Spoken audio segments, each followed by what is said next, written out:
Hello, everybody, and welcome in to Fire Pod with me, a Twin Peaks podcast friendly to the first-time viewer and the rewatcher alike.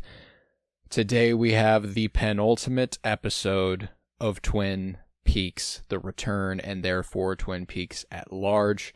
Today is part 17 of The Return, written by Mark Frost and David Lynch, directed by David Lynch, originally airing on September 3rd, 2017, alongside the finale, Part 18. Of course, we will not be talking about that till next week. For those who do not know, like I said, friendly to the first-time viewer and the rewatcher alike, if you have not watched Part 17, I cannot emphasize enough to you how important it is that you fuck off. Like, get out of here as soon as possible. Like, this is monumental Twin Peaks stuff here in Part 17, and if you haven't watched it and you're just like, nah, I don't really care, mistake. Mistake. Okay, don't tune in if you have not watched part up to and including part 17. You have to. I'm rewatching it. I'm Colton Robertson. I'm joined by the first-time viewer, Joseph George. How are you feeling in the wake of part 17, buddy? This is my Infinity War. You know, this is now what Infinity War was to me back then is now. Like, this is the modern equivalent, or the day of. I mean, how important it was to you then, yes. Mm-hmm. And sort of similar. You know, we have like a Thanos, build up of Bob over a long time, and this, are we gonna fight him ever? We assemble the freaking Infinity Gauntlet of Coop, Freddy, who else? Lucy, Lucy. Lucy shot him. I don't know why. Lucy shot him. Lucy sounded right, but in my head I was spelling it with two O's, and like I was like Lucy or like so. I don't two know O's why and an S. Wrong. Lucy, like, okay. like Lucy Goosey. Yeah, this weird Infinity Gauntlet of people that had to come together, to defeat him.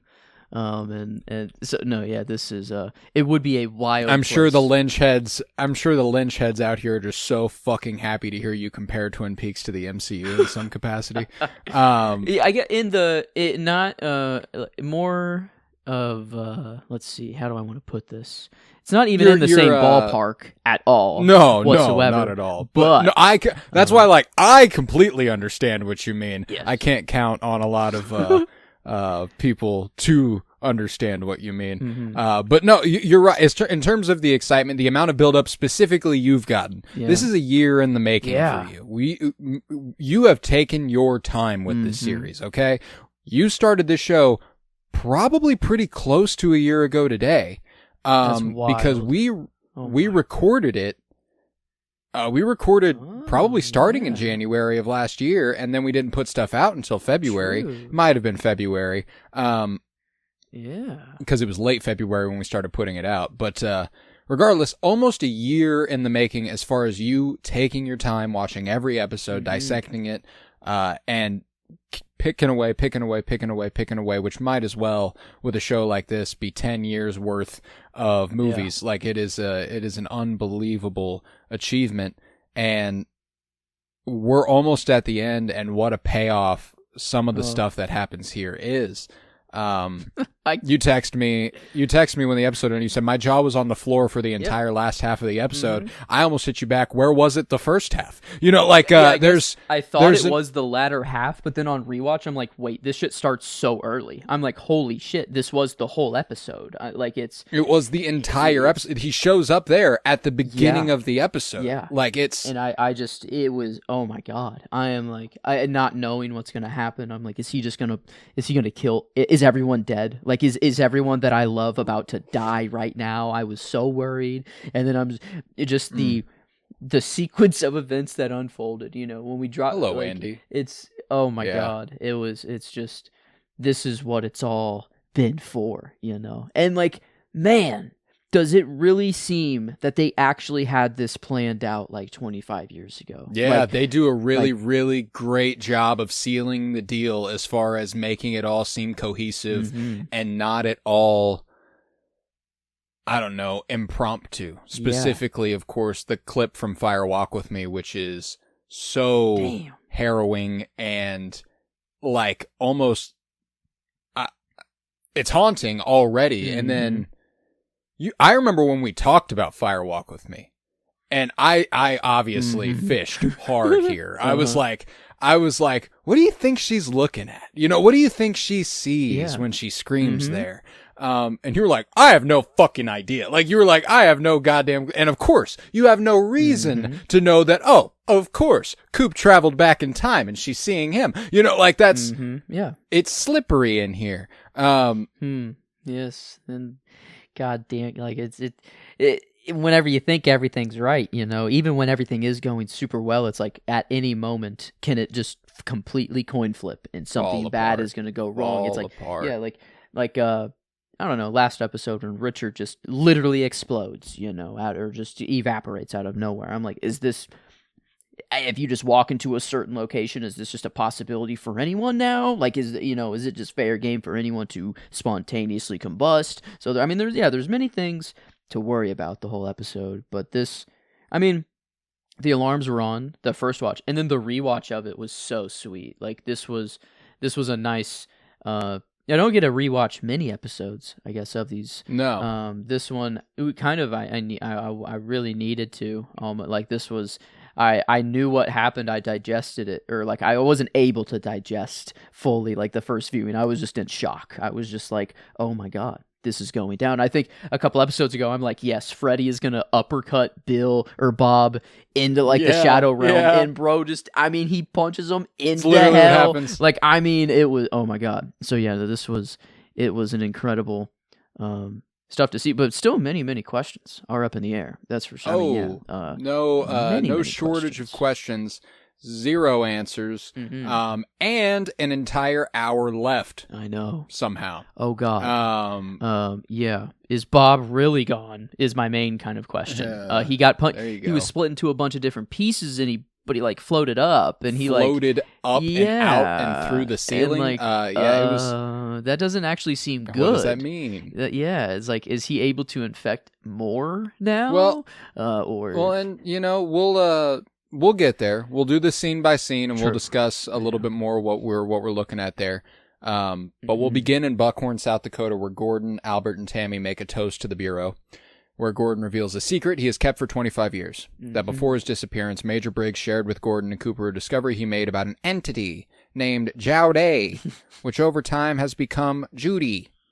Philip Jeffries was also aware of this entity, and Cooper told Gordon to try and find him if he disappeared. He's like, if I disappear like the others, because it seems like I might. And this is tough. The timeline of it. Philip Jeffries obviously already disappeared by the time Mr. C emerges from the Black Lodge, right? Briggs. Yeah. Briggs does not. Oh. And I don't think that they're really trying to. And Briggs did disappear briefly in season 2. So my curiosity is if this conversation between Briggs, Coop, and Gordon takes place somewhere in the middle of season 2, like before, like during Briggs's, like before Briggs's initial disappearance, and when he just kind of pops back up in his house, and he's like he's wearing like the aviator fit. Yep. Yeah. That's like my headcanon is that's when that conversation kind of takes place, because obviously this conversation was had with the real Coop. Yes, and Blue Rose already secretive, but there's the secret on top of the Blue Rose, organization, which is kind of crazy. And they had the plan all along, I guess, was to get Judy. Is Judy Bob, or is Bob, like, I feel like Bob and Judy are different entities. I don't know. Like, this is are we still on the hunt for another, or did we get, is this the next step of the plan to smash Bob, which is Judy? Yeah, I don't know. I think my interpretation of Judy is that Bob is a piece of Judy. Judy isn't one thing. Like, almost like the Lodge at large is Judy, kind of. Okay. and that it's alive. It clearly responds. Like it clearly has goals and wants to inflict pain. And Bob is the kind of spearhead, it would seem. Yeah. But not the top dog. Maybe, you know. Yeah. Or like, I feel like now that this is more of like a long-term chess match to draw out Judy. Like, to do all of this with Bob. Sadly, it requires a killing of a young innocent girl, or like, being that the future or the past dictates the future. So like, say their ultimate goal is to defeat Judy or Bob, or if they're different, however that happens. But that is the goal, to defeat an evil entity. To draw them out, they know it has to infect a human. I don't know, and from that ripple effect going backwards, I think is like the death of Laura Palmer and the start of all of the things we see is like the just them wanting to defeat Judy, I guess. But yeah, I don't know how to, like, the symbol. I feel like there was like a "this is Judy," the 8. The triangles. And then it forms into the triangles, that's on the ring. Well, it was the triangles, and then it turns into an 8. Yeah. Okay, yeah. So it was like, that doesn't feel like Bob. If Bob's just that little circle in there, maybe Bob's just that circle inside of the infinity loop or something, So it's like they are necessary processes of each other, but not necessarily the same thing, is kind of how I feel about Judy. Okay, I like that. But regardless, this is what Gordon has to confess to Albert about Blue Rose. And Philip Jeffries was aware of the entity, and Cooper told him to try and find him if he disappeared. He continues to say that a paid informant, Ray Monroe, which is Ray, who we met. Yep, Ray got shot in the head by Mr. C a few episodes back. Stated that the doppelganger of Cooper was searching for coordinates. He also apologizes to Albert for not telling him. One of my favorite moments of a really, really dense episode, where he goes, "I'm sorry I couldn't tell you, Albert." He goes, "I understand." He goes, "I know you understand, and still I'm sorry." It's so cute. Very sweet, very sweet. I love a tender moment between Albert and anybody. Really, if Albert has a sweet moment, it's nice. So we understand that the FBI knows of Judy. We know that they know of the coordinates, and then we are about to learn. The FBI is about to learn that Dougie is Cooper. Agent Headley from Vegas calls Gordon to tell him that they caught up with Dougie Jones and Bushnell Mullins. They found him in a hospital, except he's not here. They're like, okay, now what the fuck does that mean? And Bushnell walks up to him and goes, "Hey, is this is that Gordon Cole?" He goes, "Yeah." Can I talk to him? And he's like, "All right, there's a man here. He says he's got a message for you." And he's like, "Okay."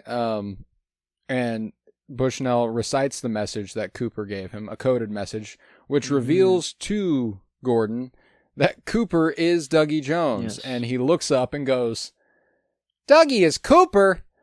What the hell?" It's so good. It's too good. I love Tammy looks. I love the good old what the the hell. hells. Go ahead. I don't know that he does throw out. What the hell? The 253 though, to let him the actual code. It adds up to 10. Yeah, the number of completion or something like that. And I was like, okay. Yeah, and it goes back to 253 being the time. Yes. And yes. That was very nice. So I mean, now I'm doing number things where I'm like, okay, 253 there. His room number 351. Not quite 10, but 9. Is it like the 9, step right before completion? This is step number 9, and then 10 is whenever the plan is done. This is I don't know. I don't know if the 351 means anything there, but strange that room key unlocked a door in the basement of the sheriff's station, or where was that door actually? That was the Great Northern. Okay, so it is the basement. They headed over to the Great Northern. Okay. Yeah, it was where James Well, they kind of just transported there. They just kind of showed up. Gordon, and then boosh, and then they walked all three together, seemingly through the waiting room, and or whatever. I get chills seeing that image. I know we're not there yet. I know, but Laura Dern, Kyle MacLachlan, and David Lynch all walking together on screen. I mean, let's fucking eat.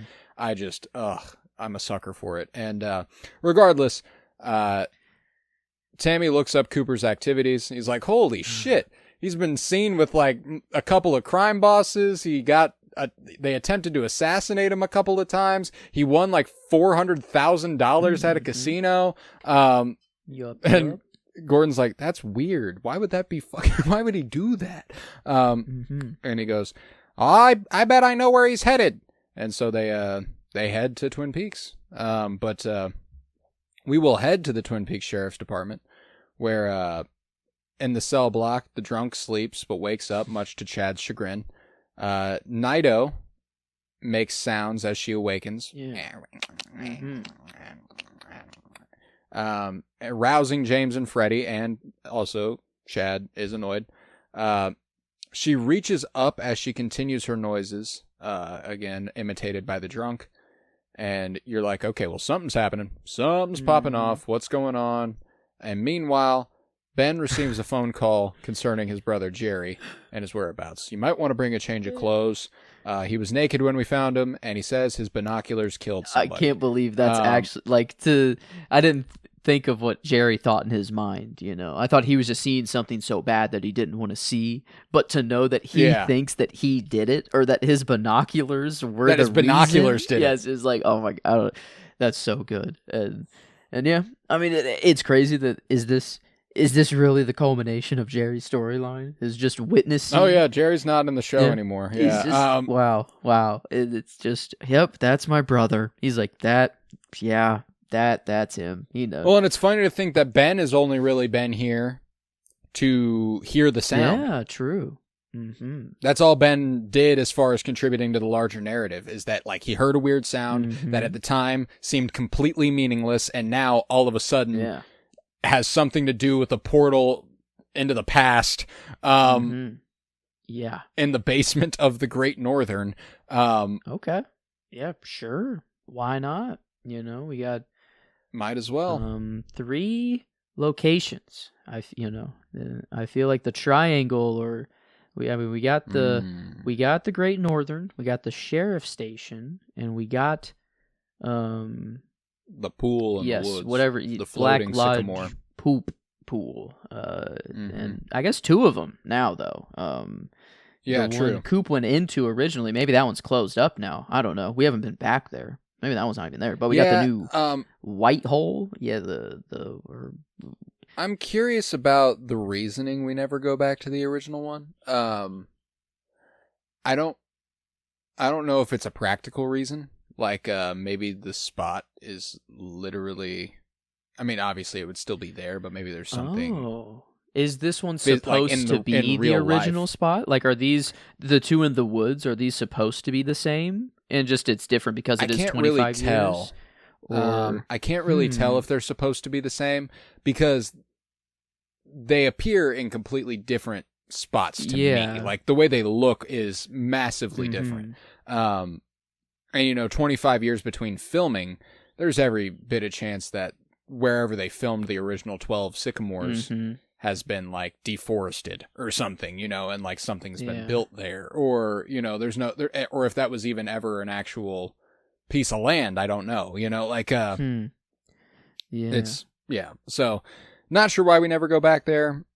Hard to say if it's supposed to be the same spot. I don't know that it is strictly.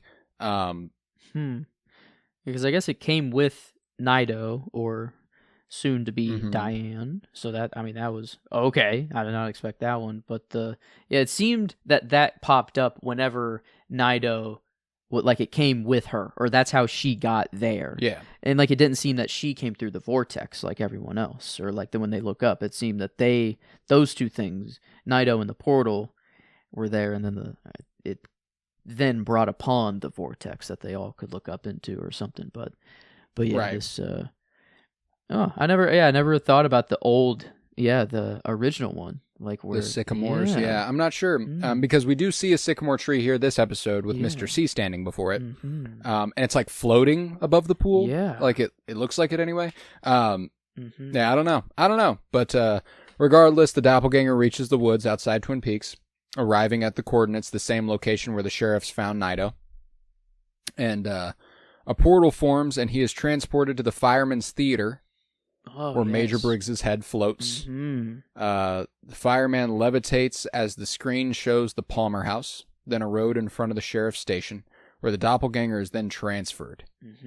So basically, the fireman is like, this is where you need to be. Yep. And the fireman, for some reason, gets to decide that that's where he is. Yeah. And caged him up. I mean, he was locked up in there. I love that noise. He entered into the room with a ka-chung, like it's locked, or like in a noise. It was incredible. And then the amount of freaking Philip Jeffries machines that they had back there, like if each one of those is to be a person, holy shit! Like what does that mean? That this is like their army, or like these are the people they've farmed over the time, or like are all these people? How did they get in? Are all of them people? Yeah, are they people? And then how are they? Is it willingly, or I don't know. Well, that's the other thing too, is that I couldn't tell if those were like Philip Jeffries machines, or do you remember in episode 8 whenever something is like ringing and he walks out from behind it? Yes, I think that's what those are. That's true. It did look like that thing. Like they're alarms, like they're bells. Yeah. So I don't know, but. Regardless, the fireman levitates, the screen shows the Palmer house, and then a road in front of the sheriff's station where the doppelganger is then transferred. Yes. Showing the Palmer house first is like to the fireman and Briggs, is this, did they just send Leland there? Like 25 years ago, and then Bob into Leland 25 years ago, and then now they're swiping over to send him to the sheriff's station. Like, is this like I wonder why was it the Palmer house right before? And if like seemingly this machine, or where they are, is to send people right here. Like, here you go. And maybe this they also view it as just to gain knowledge. But I don't know. I feel like time is very, very different for them, and like very slippery. It could be like they're just sending Bob to where he needs to be over time in order to draw him out, and then for Freddy to break him into 15 pieces or whatever. And like but he needs to be in these places at these times. So it's kind of like send Leland to the Palmer house, and send Coop. But yeah, I don't know why I got that feeling of kind of like that was like that they sent something to the Palmer house. They sent Laura. Wait a minute. Well, that was just like the Earth. I know we saw Laura, and then she just like floated to Washington. They didn't really have her house pulled up. But yeah, because it seems that bug's been in her. I don't think they sent anything or sent Sarah. She's been like that for good. But yeah. Not gonna go with you on this one. Yeah. But I like where your head's at. I like where you're. I like what you're spinning. I really like your theory about Bob. Yes. Like maybe they did send him in the past. However, we do have confirmation earlier that Bob and Leland met when Leland was young. That's true. Yeah, it wasn't created with him or like it was seemingly he was fully human just before, and that was it. Well, Coop, doppelganger. Yeah. No. So. Yeah. Different scenarios, but still, maybe for some reason it was Mr. C's goal to go to the Palmer house, and then they changed his destination. Like maybe that's what it is. I don't know. I don't know that for sure, but True. Because that portal did a completely different thing to Andy. It sucked Andy in, and then the fireman showed him shit. So, like, again, I do think that the fireman gets to dictate basically what happens when you reach the portal. Because the doppelganger has no idea that that's what's going to happen. He ends up there and he goes, "What is this?" True. And Mm-hmm. So there is that, but sensing Mr. C's arrival, Naito wakes up and really gets after it. And the doppelganger approaches Andy, who mistakes him for the original Cooper. Holy moly, holy smokes. We were just talking about you. Agent Cooper, oh my goodness, get inside, come on, you got to see everybody.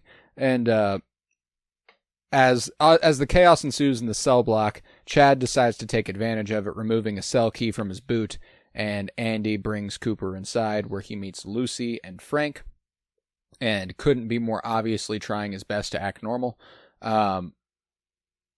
Just the fake smile, and Lucy being like, "Oh my God, it's you! We were just talking about you." That's what I hear. And yes, you know, Andy runs in right away. I'll get the coffee on. You know, he knows. You know, yeah. And that's when someone answers no if they want a cup of coffee, or maybe yeah, I'll put this out and on the air and just into the universe. If I ever say no to a cup of coffee, and it's not out of like politeness that like it's not already made, you know, I don't want you to make it for me to go all through the trouble. But if I deny a cup of coffee, that's not me.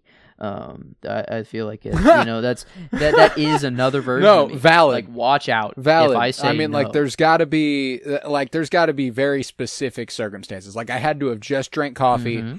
Like, and I mean, like, this is the same scenario. I have to have just drank coffee, and it has to be late. Yeah. I'm like, I could have just drank coffee, but if it's early enough, I don't care. Yeah. If I just drank coffee and it's like 9 p.m., okay, you know, maybe I don't need another cup of coffee. But even then, I might still accept it. So that's why I'm like, there's no guarantee. Just good rule of thumb, if I deny a cup of coffee, it is the Bob you Black should shoot me in the head. Watch version of me. Yes. Me, just grab a gun. Just go full Lucy. Go full Lucy. I understand cellular phones now. Boom. Yeah. But yeah. Regardless, we'll jump back in where Chad is breaking out, but Andy recalls a vision of himself and Lucy that the fireman showed him in this moment. Yeah. He's locking in. And he's like, wait. Very he's important. Like, hold the very fucking important. phone. Yeah, he's just running around. Yeah. Bro he is. Well, and he doesn't even end up having to put Lucy there. I wonder if he did, like, because in the vision he like sets her right there and then runs away. Yeah, he walks her there. But like, well, after Lucy shoots him, there's an image of Andy. Like, there is an image of Andy running past Lucy and around the corner, like there is in the vision. But it's after. But it's not right after he sets her there. He doesn't have to set her there. She just finds herself there. Wow. Wow. Yeah. Yeah, so again, I'm not sure if Andy knows they're, like, maybe the vision, again, metaphorical, he doesn't literally have to put her there. But he does say very important right before the phone rings and it's actually Agent Cooper. That's true. You know? Like, no, stay there. And don't she's come kind with of me. like... Yeah.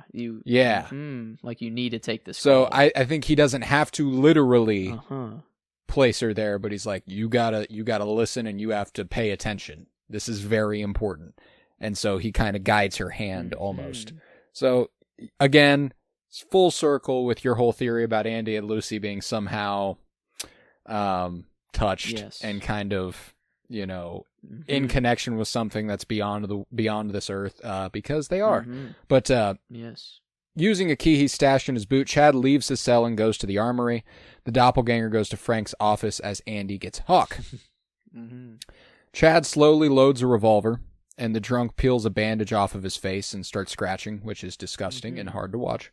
Andy reaches the cell block to find Chad aiming a revolver at him, taunting him. You're a fucking idiot, Andy. I ought to shoot you right now, you dumb piece of shit. What if I shot you? What are you going to do then? And Freddy's getting ready. He's like, just get a little closer, buddy. Just get a little closer, buddy. Punches the cell door open, again, showing honor, because he could just break out of this shit anytime he wants. Bro could have just been free. He's like, no, I restrain. He's a true superhero, you know? Like, Freddy is dope. Yeah. I love Freddy. Incredible story behind Freddy's casting also. I can't remember who he's played by. Let me search the credits here. Freddy Sykes,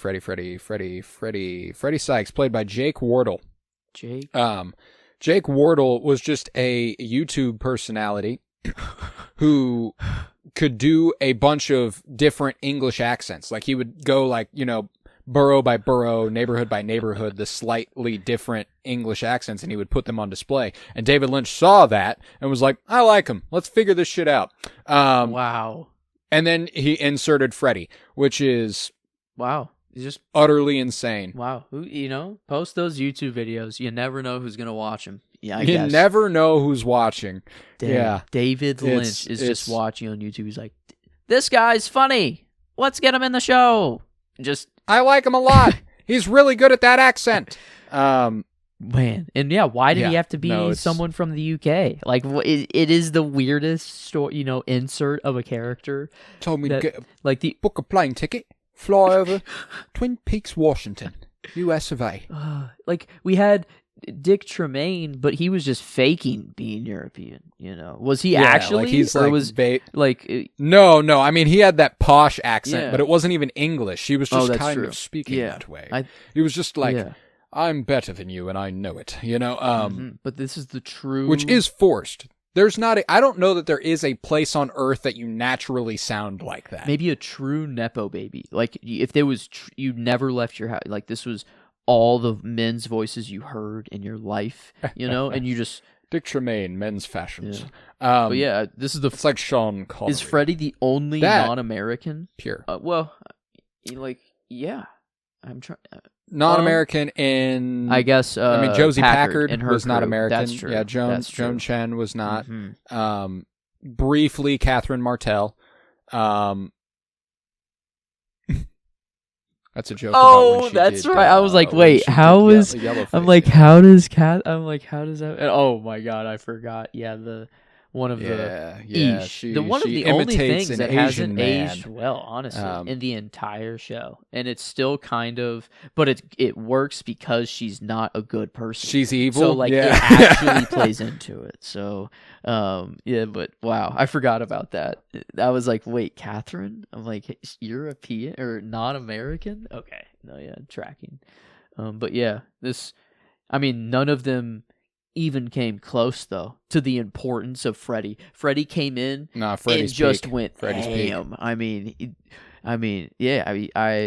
He is the answer. Said it as you a need joke. Freddy. I'm like, there's no way he's actually punching Bob. That like I'm just gonna throw it out there as a wild guess. No, and I literally, in response to you saying that, do you remember what I said? No. It's like, can you imagine? It all ends because Freddy knocks Bob out. Yep. Wow. And truthfully, this dude who came into the show as just a guy on, with working at the Great Northern with James from the just got a green gardening glove. He's English. He had a message from a fireman. Yep, that's all. Good old Freddy incapacitates Chad real quick, and very, very excitedly. Lucy then answers the phone at the front desk, and is startled upon hearing the caller on the other end. Yeah. In the sheriff's office, the doppelganger tells Frank he is in Twin Peaks for unfinished business. Lucy then buzzes over the intercom. Frank, or Sheriff Truman, there's a call for you. Line 2, the blinking one. And he's like, take a message, Lucy. And she goes, no. No, not this time. This is an important one. You're going to need to take it. And obviously on the other end is Agent Cooper. Harry! And is the coffee on? He's so... Oh, it's crazy seeing him He's back. So ready like to this. be home. Like he's so ready to be home. He flips a switch. It makes you wish.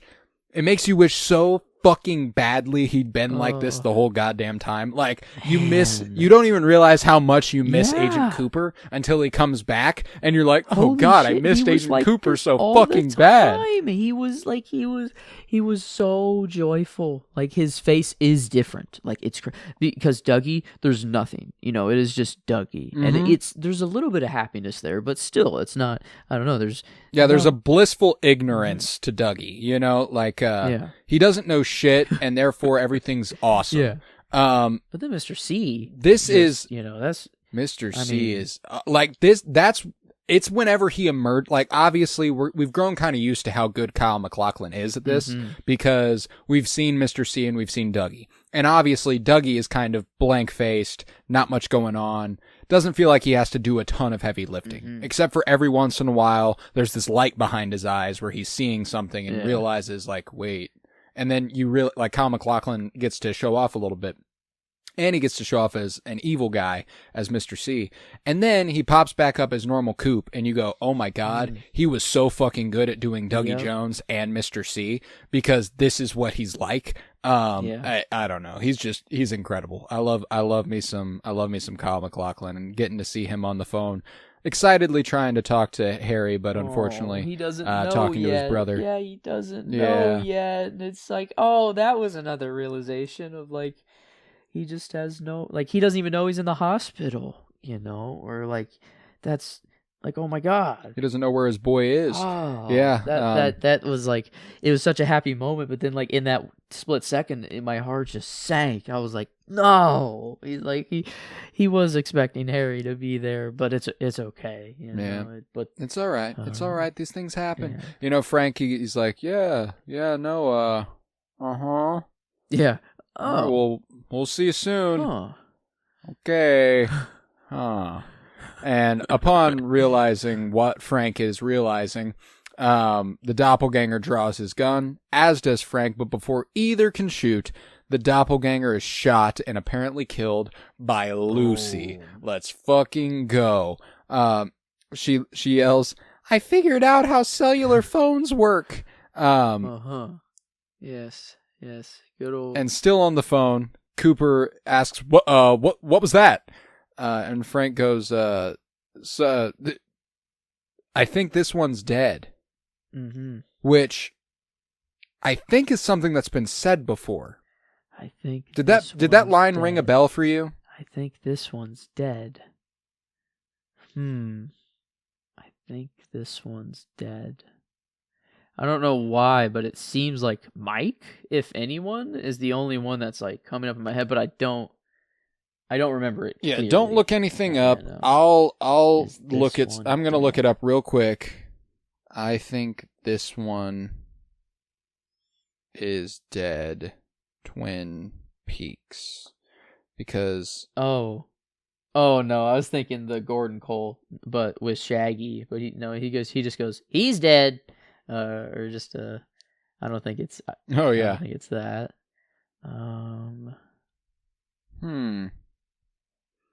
I don't know that it was ever said. It just sounded familiar for some reason, and I couldn't place why. But regardless, yeah, that's what Frank says. He says, I think this one's dead. And Coop's like, stay the fuck away from that body, okay? I will be there so soon. Andy brings Freddie, Nido, and James up to the office. They all join, and Hawk comes in and goes, what the fuck happened? And Lucy's like, I shot him. And he goes, Agent Cooper said not to touch that body. Hawk goes, but that is Agent Cooper. And I love, and there are some times when actors, like Robert Forrester as Frank says, that is an Agent Cooper, or it isn't, or whatever. And it made me realize that an actor like Robert Forrester, who is aged, that's an old man. I wonder how much he gives a shit about or even understands what he's participating in. You know what I'm saying? Yeah. I mean, he doesn't strike me as like the, I don't want to give him, I don't want to discredit him in any way, because, like, he's been in a lot of stuff. He's been a working actor for a long time, but he doesn't seem like the most, like, I don't know, artful about his craft or anything like that. You know, he seems like he plays the everyman because he is an everyman, and he's gotten paid doing that for a very long time. You know what I'm saying? So, like, I wonder if whenever he gets the opportunity to participate in something like this, it's kind of like, sure, you know, like, cool. And then, like, stuff like this starts to happen. He's like, what the fuck am I? What the fuck am I? I thought this was a sheriff. I thought that I was just gonna be a sheriff, man. You know, he's like, holy shit, yeah. Like, what am I dealing with? And the lights start flashing and shit, and, like, they're all like, I'm obviously purely speculative. I have no idea how Robert Forrester feels about Twin Peaks or anything like that, and I don't know how he's approached his career. This is one of the only things I've ever really paid attention to him in. So just a funny thought I had because, you know, it's kind of the sort of thing that I feel like Harrison Ford, for example, like doing stuff like this would think is stupid, like while he's doing it. Yeah. And maybe after watching it be like, oh, you know what? I guess I get it. But, I can't imagine participating in it, like as somebody who may not have a grasp of what Twin Peaks is. But regardless, that's just a funny little speculation about some of the actors in it. But it's then that the room begins to darken and Mr. C is dramatically lit as the woodsmen go to the doppelganger's body in an attempt to revive him like they had previously. Yep. It is then that Cooper arrives with the Mitchum brothers and runs to the office as the woodsmen finish with the doppelganger. And Bob, contained inside a black orb, is released from his body and attacks Cooper and Freddy. He rocks Freddy's shit for a second there. Yeah. I was kind of like, what the fuck? How is this happening? Doesn't matter. It is. Black orb, but slicing him up. I mean, bro was like the same kind of slice of those people with the box or that were watching. Very the box. similar. So yeah, it's like just boom. I mean, just bloodied up immediately. And I love how he's like, "It's my or I don't know the exact verbiage he used, but it's like, oh, dude, it's like it's me destiny. It's me destiny. Yeah, and it's like, fuck yes, it is, Freddy. Fuck yes, Freddy. Step up, Don't step hold up. back. And then he gets his shit rocked, and you're like, wait, is it his destiny? And then ultimately, yes, he does punch him repeatedly and ends up sending him through the ground in a blaze. Fun fact, again, Jamie Wardle actually had to punch multiple cameras. For this, which did hurt his hand, and he did break a camera at one point. Oh my god, that is awesome. Because David Lynch insisted, Yeah. punch this fucking camera, like hit it hard. I want it to look good, and it does look good, and he broke a camera doing it. He said he's pretty Jamie Wardle said that he's pretty sure that is the take that they used, was one where he actually broke the camera, but, he sends him through a ground in a blaze. The orb containing Bob attacks again, and Freddy punches it once more, breaking it into pieces that rise through the ceiling. Yeah. It's not like a Wyndham Earl. That dude's gone. That whatever happened to him, banished. Shadow Realm. You were, I don't know. That seemed no coming back. He like ate his soul. Yeah. It was goodbye. But this, it's like Palpatine falling into a deep pit, or Darth Maul falling. Yeah, just a Star Wars pit death. I feel like Star Wars character falling into a deep pit. Yeah. This it doesn't, and the sound, the music that was like being played at this moment too. It honestly sounded like a laugh was let out almost, if I'm remembering correctly. And it was like thank you, you played into my hand perfectly. Your plan to draw me out, but actually now I become stronger through this. And I was like, oh, but then Coop, you did it, Freddy. Yes, no, you did it. And it's like, I'm supposed to feel happy, and it's like, I don't know. It was very back and forth. There's too much time left in the episode to feel comfortable. Yeah. That's really that is ultimately what the emphasis on a runtime can do. Like whenever something that is supposed to be triumphant, a character we've hated for 25 years gets smashed into smithereens with 30 minutes left in an episode, you go, okay, well clearly things aren't good. Like something has to go bad again. And for a very long time in this episode, nothing goes bad again. It's all good. It's all good. It's all good for a very long time. And that's why there's an important thing that happens here. When Cooper places the ring on the doppelganger, it disappears. The ring reaches the Black Lodge, and Cooper receives his hotel room key from Frank. He says, "I believe you have the key to my room." And he's like, "Yeah, how'd you know that it was?" I think he says Major Briggs said you would, said Sheriff Truman would have it. And it's then that Gordon arrives.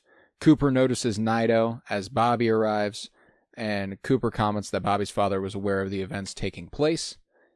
Gordon, Albert, and Tammy enter, followed by Candy, Mandy, and Sandy. The Mitchum brothers also witnessed the whole thing, which is just a funny little footnote. Like, they watch the whole thing and go, what the fuck are we a part of?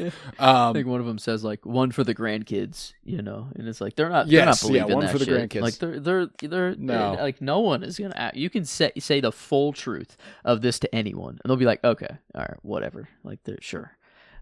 This is this is completely unrelated. I had a customer at the restaurant last night. The restaurant I work at is really big on like nostalgia, 80s and 90s nostalgia. Mm-hmm. So one of the things that we've had on our TVs the last couple of days is a stream of old early 90s, late 80s wrestling matches. Okay. Sick. And Ric Flair was on the screen. Go. And a customer, old guy, like I would say probably 60, you know, in his 60s anyway, wearing a cowboy hat, sunglasses, real dope ass guy. Like, you could tell this guy's fucking cool, you know. And I talked to him a little bit. He was cool. And then he looked up at the screen as he was going on. He goes, Ric Flair. I went, whoa, you know, Ric Flair shit. And he goes, smoked a doobie with him in the 70s. What? What? I was like, you're fucking real, dude. I love that. I was like, that's so fun. I was like, that's quite the story to tell. He goes, yep, true as hell too. He was like, I was like, that's one of the coolest lore drops I've ever heard in my life. And he just laughed, and that was that. I was because there was no reason to lie about that. I'm choosing to believe this man. Oh yeah, that's the first thing to come up, you know. Like, yeah. He even dropped a place. He said it was like somewhere in East Texas or something like that. And I was like, okay, yeah, no, go for it, man. That's sick. That's. Regardless, the one for the grandkids story reminded me of, like, saying that reminded me of that. So just had to share that. But yeah, back to Peaks. So all this is happening, and Naito approaches Cooper, and her face reveals the lodge before peeling back and revealing Diane. They kiss. Yes. Alas, you know, we're back. Nice. You know, they kiss for the second time for real, and tells Cooper that she remembers everything. Cooper then, this is the part that I think whatever happened to Bob is important. Cooper's superimposed face, which has been plastered, faded in the background for the whole time since Bob died, basically. Says, in Mr. C's voice, in that like deep tone he spoke in, we live inside a dream. Yeah. It was, I was okay.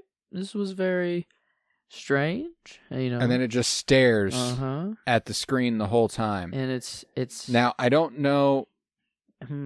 What do you think? What do you think? At least on first watch, it felt like I'm like, okay, is Bob like watching him? Is this Coop actually looking to the viewer of sorts? We had Audrey kind of break the fourth wall last episode, and then on rewatch, I think it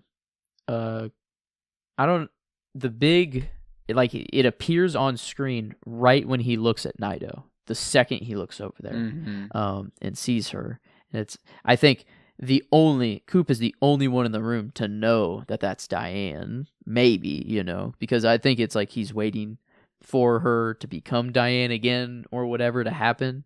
It doesn't seem like that much of a surprise. It was just like he didn't want to bet on it happening, you know, so that if it didn't end up working, then he wouldn't be disappointed. Is kind of how I felt. But it was, I thought, like that he connected with Diane, you know, and he was talking to Diane, or he was being in two places at once.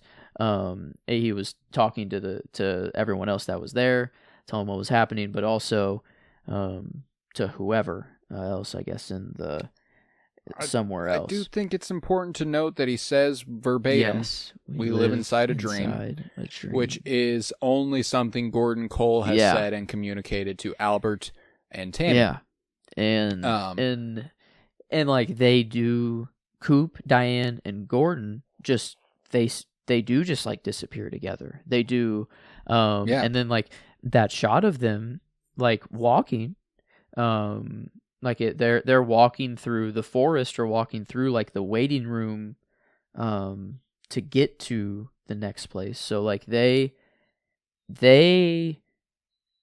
are all in the know. I feel like that's why he asked like Diane, "Do you remember everything? Like, do you remember what we need to do next? Like, it's still not done. Everyone, we'll have everyone believe that it's over. We'll tell Freddy that they've won, or it feels triumphant for everyone else, but we still know we have more to do." And that's why I'm fascinated by the prospect of how much happens off screen during the first 2 seasons. Because to me, now that they understand a little bit more, they've been in the Black Lodge. Some of them have lived there for 25 years, and they understand the time slippage, and they understand all of that sort of stuff. I think that Coop, whenever we get to a point whenever someone mentions 2 birds, 1 stone. Yeah. I'm going to go end this. And the other thing he wants to do is save Laura. Yeah. That's the goal. When he walks through this door, that's what he wants to do. He says February 23rd, 1989. Like that's the night Laura Palmer is killed. He's like, take me there. That's where I'm going. I'm saving Laura Palmer. Yeah. So that doesn't feel, don't get me wrong, it's a good act. I don't think it's for the greater good. Oh. I think that's I can save her. Like what I wanted to do and what everyone wanted to do was save her, and nobody could, and now I think I can. Yeah. You know what I'm saying?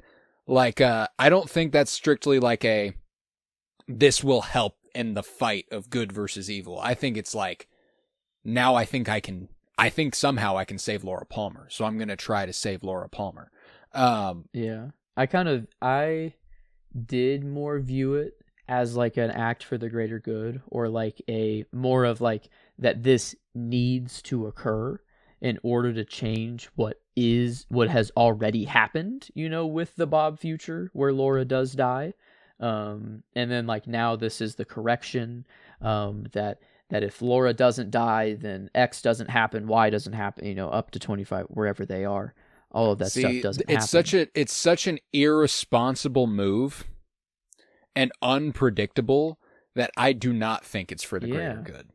Yeah, after you did say like that, though, you did convince me that it is kind of like he did see the town, how much it actually did affect them. This is kind of like his 2 birds, 1 stone. And I don't even know, and that's the thing too, is that like he knows Leland's Bob. Yeah. Like he knows that. That doesn't change if he prevents Laura Palmer's death. You know what I'm saying? Like, he's still there. So it doesn't change much beyond saving Laura that night. Like Bob's still out there. Yeah, Laura doesn't die that night, but what does that ripple out into? What does that mean for Bob and for the Black Lodge? Or are they saying that Bob exists outside of time and therefore we've defeated Bob and thereby he never existed? Like we've destroyed Bob and there is no Bob now. Like, yeah, and so that's where I'm like, it's such a hard line to tell that they're drawing, where let's work our way there. We got a little bit ahead of ourselves, just a little bit, not much, but we will get there very soon. Yeah, this one is. Yeah, because I mean, like the next part is the room darkening. Cooper, Diane, and Gordon walking through the darkness. They walk through the Great Northern Hotel furnace room, following that humming sound that we've heard repeatedly. They reach a door, and Cooper tells them not to follow him. Oh my God, that shot! Wait, it's like. Oh my God. It's like Diane. But that's kind of, if Gordon Cole and Coop are the same, and just 25 years apart, whatever, like another 25 years gap in between, and they kind of just are the same, like Cap, old Cap, and young Cap just living through the timelines. Like Diane, she's like the present. She is always I don't know. She's always in the now, it seems. Gordon Cole is always in the past, you know, in the FBI, I don't know, just going off precedent, I don't know.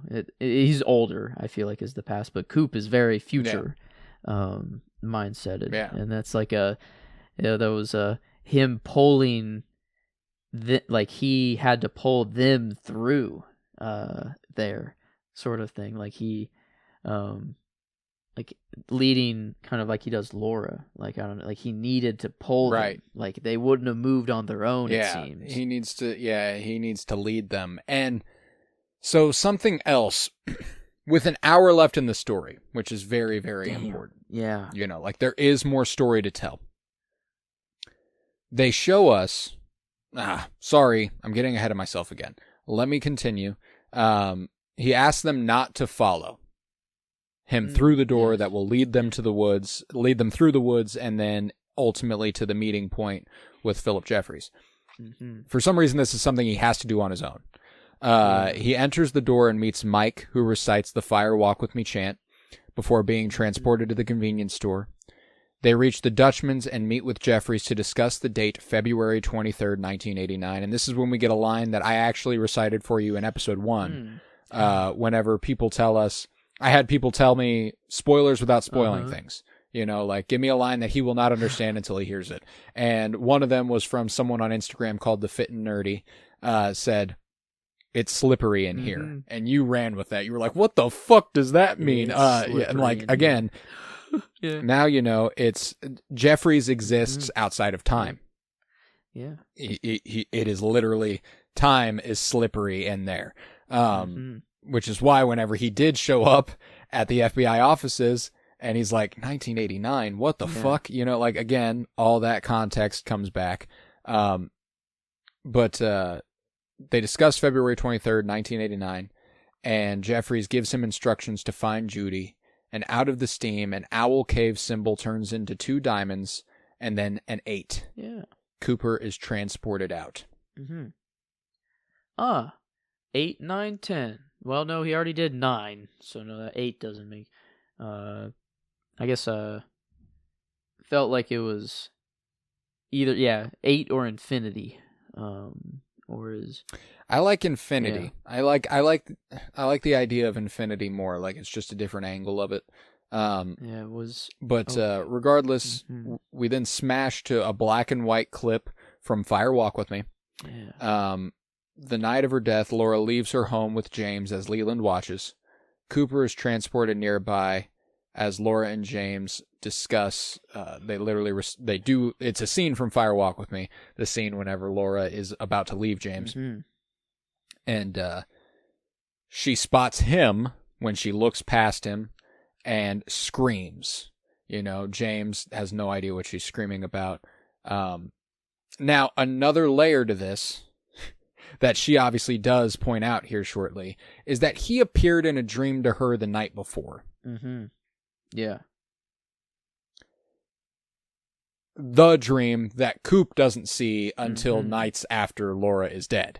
So this would be fucking terrifying. Yeah. By the way, I saw you in to my like dream see some random old guy who is now, by the way, now 25 years older, the age of the guy who was in the dream. You know, like they like see like it's details like this that like he had. There's some of it. There was some of it was outlined. Like for sure. Like there was like whenever this is like one of those things where you look back at the "see you in 25 years" line and you go, okay, this is part of the plan. Somehow this was always part of the plan. And I don't know that it was always part of the plan, but damn, does it work too good to feel like it can't be. You know what I'm saying? Yeah. I feel like it was just, we'll plan for 25 years. We know that there's going to be some actors that can't be able to come back, whether it's very sad reasons or just, you know, just scheduling, or they retired from the game, you know, but we'll at that time in 25 years, we'll see what we can do with what we got. You know, they had the outline. Yeah. But I think it was like, okay, well, David Bowie isn't here. What do we do to go around that now? Like sort of just a fucking mechanism. So Yeah.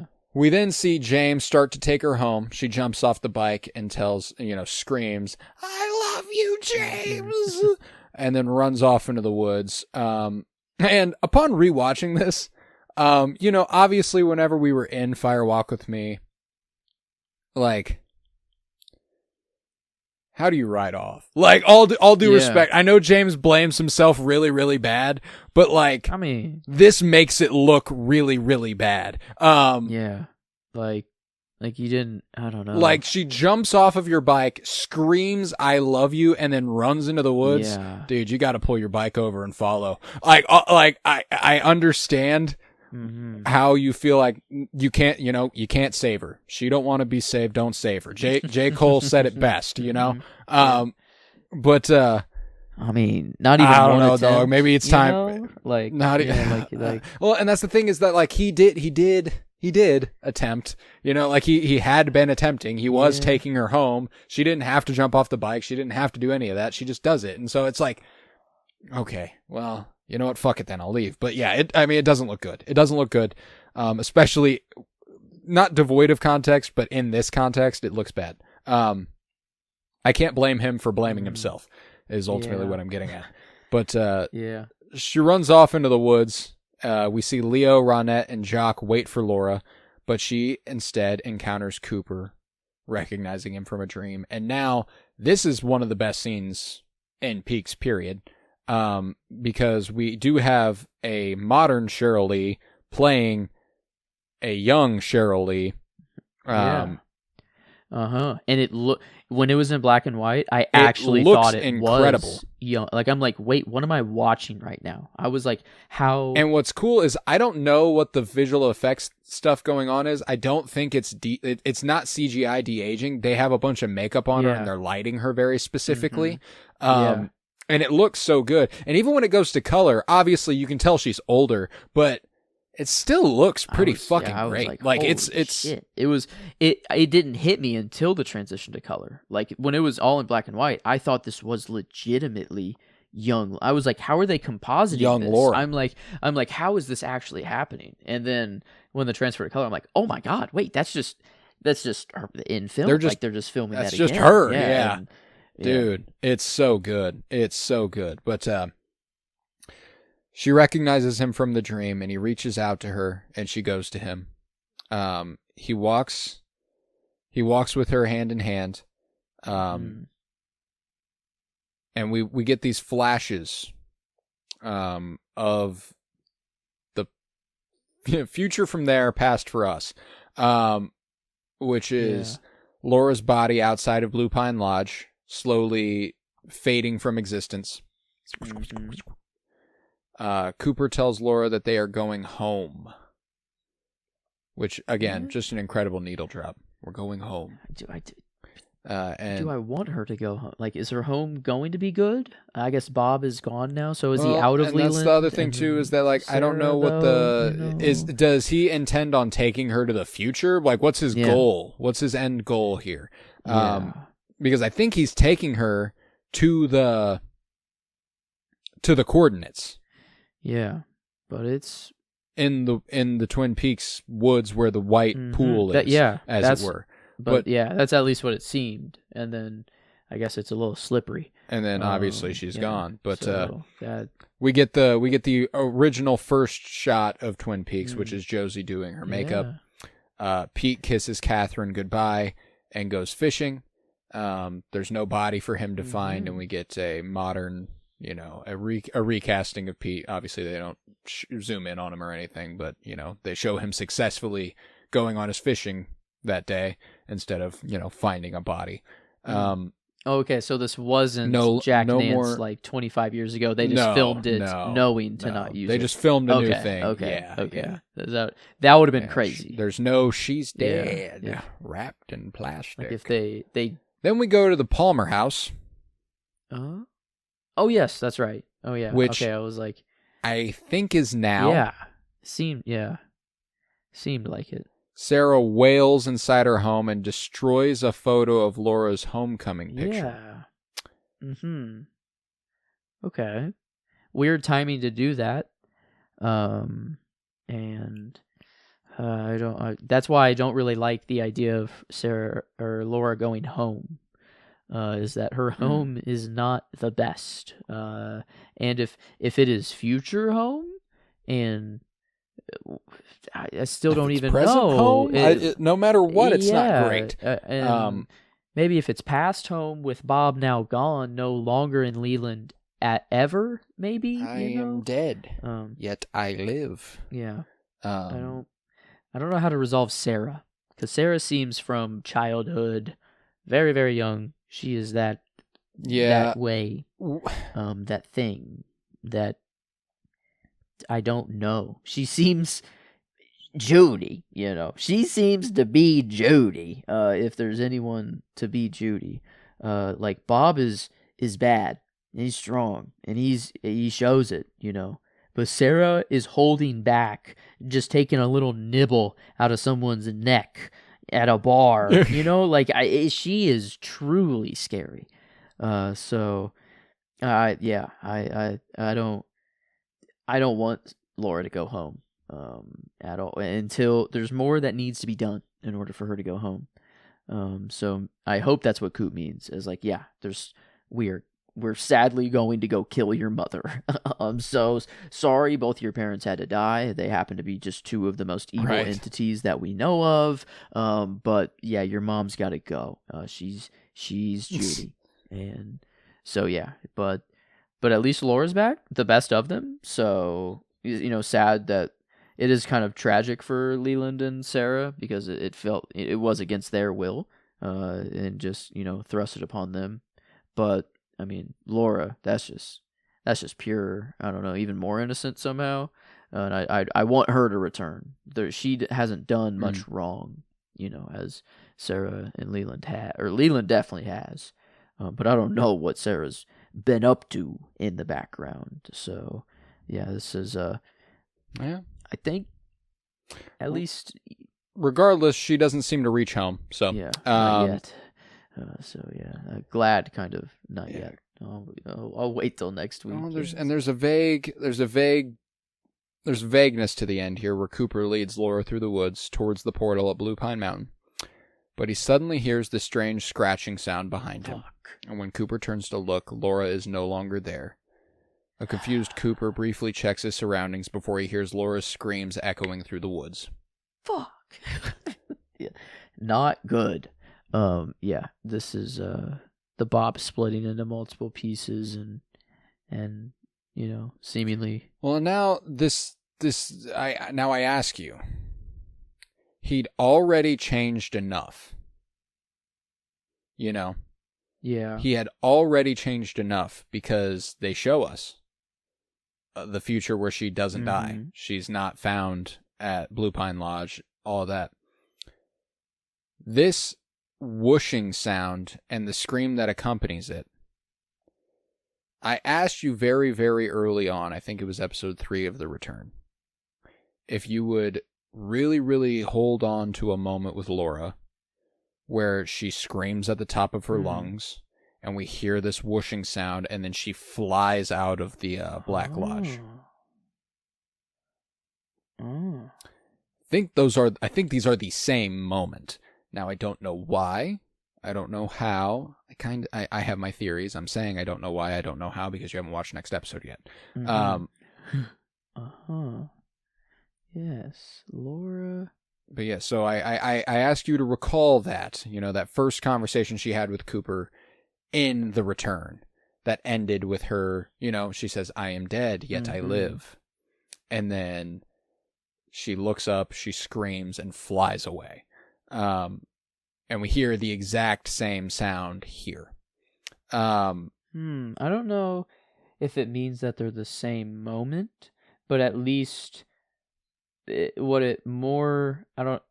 to me is that, like, she has done what she's needed to do at this time, in that realm, or given the message she needs. Now back into the waiting room, or back into wherever until the next thing. Because if they are the same moment, then, like, does that future I don't know, with Laura alive, and it feels like it doesn't happen, or it feels like a different timeline there. Again, I live. Yeah, I'm dead, yet I live. Feels like a different timeline. Yes. Yeah. Huh. Yeah. When it comes to the thing that that's one of my prevailing theories about what we're seeing whenever we see Coop's face superimposed over the back of that image is a splitting. There are literally two things happening at once. From that point on, kind of. Yeah. Now, I don't know what happens where and when, and I think next episode will lend a little bit more credence to that, and you'll see why. I don't feel bad. I'm not spoiling anything because that's so vague, but yeah, it did seem that like Diane, like he couldn't once he knew that it was possible for Diane to come back, he couldn't. Some of his attention would always be on that, no matter what. Even though he had to address the room, to be, to talk to everyone, but and still, there's a very, very strong part of his mind that was still, locked in on Diane, because Diane and him, like when she's still Nido, they don't even like really touch. She like truly senses him, and can just feel his presence, or like I don't know, the like just coming off him, and I feel like it was like a love connection thing, but yeah, I mean, I didn't want to go into like this alternate, timeline of like in time travel, trying to put logic to it, because there's many ways it can go. There's got to be some paradox somewhere of like which one's the first one. Is this, did she actually die, in the first timeline, but then now this new timeline is created where she's not dead, and it's not really her, it's just a new version of her. Yeah, I don't know all that stuff, but it does, at least Laura may be the reason.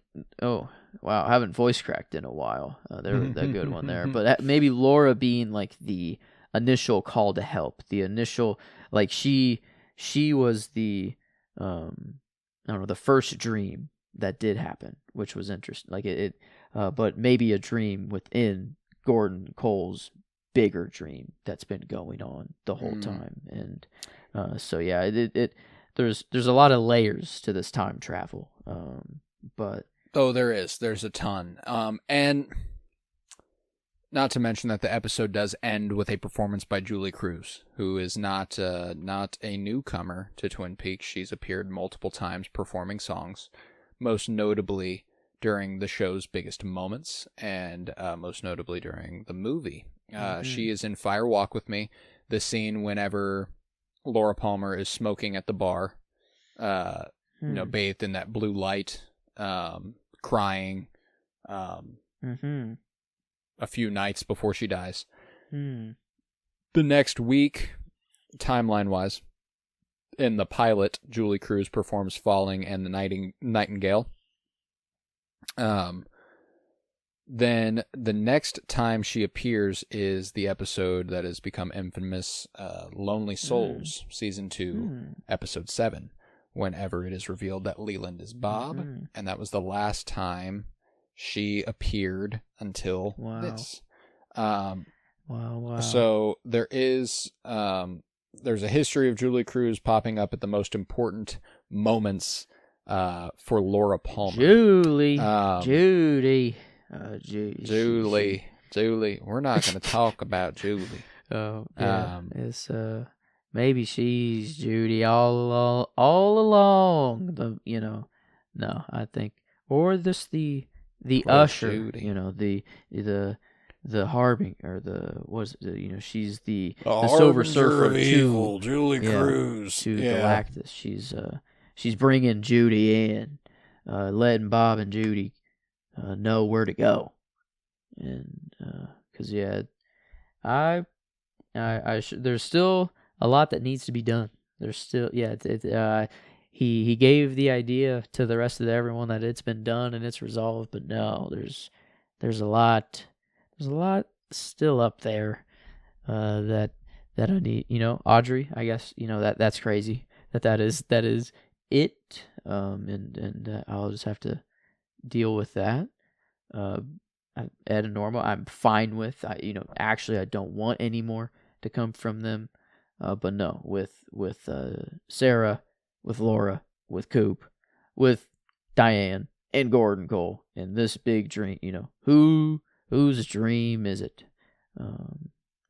Is it? Yeah, maybe it is a collective. I don't know. Maybe there isn't one true dreamer. It is just everyone's dreams in interplay with each other. But I never thought of that until now. I was so certain it was just Gordon Cole or Laura. But as you can see, I don't know. There's one episode left, and I am scared for it. It does not feel like it is. I don't know what any of this shit is, and I'm scared. Yeah, no, and it'll end, and it won't feel like it's over, and it'll be over though. And that's good. That's always good. I just want you to be prepared for that. You do get about as much closure as you've gotten is what you're gonna get. I won't lie. Yeah. There's not a lot more that feels like, yep, that's it. No, the finality of it eludes me. But I will say there's a lot of not exposition, but Peaks' version of it. Like, we've done a lot of speculating and we've done a lot of theorizing about like what is what and when is when and how is what and what is that and here and there, whatever. And they do a pretty good job of trying to keep you in the loop, not completely clueless, with specifically the beginning of the finale. But I mean, it doesn't get a lot better after that, as far as like, oh, well, that feels like a send off. But better left to be. I don't know. He likes to do that, and not explain. It is kind of his style, so it is. Yeah, I would like everything wrapped up in a bow, but then if it was, maybe I wouldn't like it. It wouldn't hit the same as what he was going for. So yeah, it's either just some battles yet to be fought, I guess should really say. Like, I don't need these questions to be answered, but I sure hope that we do see something with Sarah, something with Diane and Gordon Cole, and something, I don't know, Logie, it feels like. Briggs, Briggs still feels, I don't know, very much, man, is he just a what's not benefactor, but a means to have like covert military in on certain things. I like, it still feels like his involvement in all of this is interesting. But yeah, I haven't quite figured him out, and like the fireman and him, are they really the same? Yeah, I don't know. A lot of questions. But yeah, it is one more hour, and that is all I get. That is it for good, and that is weird, unless in 25 years they truly do it again somehow. It wouldn't be the same. Yeah, I know. Everyone would be kind of, I don't know, gone, but it would be the young cast as old, just really old people. The beating heart of what makes this is gone already. It's David Lynch. Yeah, I know. Yeah, if Mark Frost came back, that'd probably be the only way I'd accept it. Is he still? Like he wrote it. Is Mark Frost still around? Yeah, but Mark's still around. Mark Frost is still around. Oh, hold on. I don't want Twin Peaks without David Lynch. Yeah, that's kind of where I'm at. Kind of true. Yeah, it would. It would feel a little off. It wouldn't feel the same, but it would feel like the middle of season 2 the whole time. Yeah. which is fine. You know, it's fine, but is it good? You know, there's a lot of questions. I'm gonna love returning to it. Like whenever I go back and watch it again, it's gonna be so weird and different. But like to see Coop as Coop, you know, I'm gonna soak all that time in. I mean, it's gonna be, Well, and try to remember, you know, the whole is it future, is it past? Upon revisiting, like there's a lot of stuff from The Return that has a massive impact. Oh my God. On your perception of the first two seasons. Like, we could genuinely do another rewatch podcast of Twin Peaks. Let's just run it back. We just fucking... Let's just run it back. Keep the ball rolling. No, but maybe one day, maybe in 25 years, there it is. we return. We and, return. You know, fire pod with me, The Return. That'd be sick. Yeah. You know, here in a little, maybe here in a few months, maybe a couple years, we do Fire Pod with me, the missing pieces, and we go over the books. Yeah, you know, little niblets. You know, something like that. And then, boom. I don't know, but yeah, we don't have a lot left to look forward to, man. Next week is the finale. Hard to say. We haven't really nailed down if it'll be the finale of Fire Pod with me. I think it'd be kind of poetic if the end is the end and that's the end, and you know, there's, you know, it's a nice round number at 50 episodes. It'd be nice. So I'm tempted to just call it a day after next week. And I guess we have to nail that down before next week so we can tell people, or we can determine what that episode looks like before we decide that's how we're going to send it off. But, yeah, we'll be back next week, February 2nd, the conclusion of The Return, part 18. Ooh. It's a special one. I can't believe we're here. It's bittersweet. It is bittersweet because I'm so excited for you to take it in, but I can't believe this year-long project we've taken on is about over because this has been probably the most fun I've ever had doing a long-term project. As far as just the sheer excitement week after week to revisit it. It's too good. And to show you it for the first time has been just an absolute pleasure. I'm so glad. But oh yeah, it literally like it is an era. Like it does feel like a chapter, a major chapter is coming to a close. The first viewing of Twin Peaks. It is. Yeah, it's like it's a big one. Rite of passage. It's a big one. It's special. It is special, and we are reaching the end next week with The Return, part 18. We also have a movie podcast, The Cinementalists, CINEMENTALISTS, not coming to a close anytime soon, and we'll be back this Friday with an episode on Moonstruck, not Twin Peaksy at all. So you have that to look forward to. And that's kind of all we've got going on consistently. After Fire Pod with me does conclude, we'll be back on our nerd shit podcast, Geek with Me, probably with a certain degree of more regularity. Don't know how much. We need to nail down exactly what we want to do there, but Geek with Me will be back, and we will be putting out more episodes. We are on the prowl for something to do after Twin Peaks, though.